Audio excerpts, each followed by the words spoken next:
பாப்பா வாடகை பணம் அங்கிள். Current bill கட்டியாச்சுல்ல? தெரியல அங்கிள், அம்மா தான் கேட்கணும்.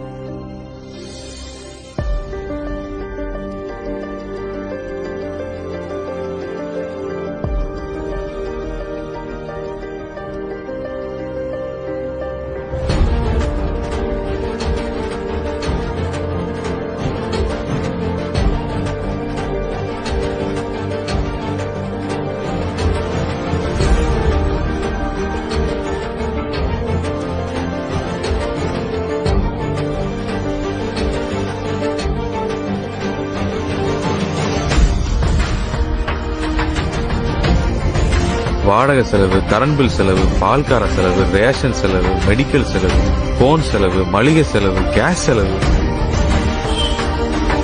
எப்படித்தான் அந்த குடும்பத்தெல்லாம் குடும்பம் நடத்துறானுங்களோ.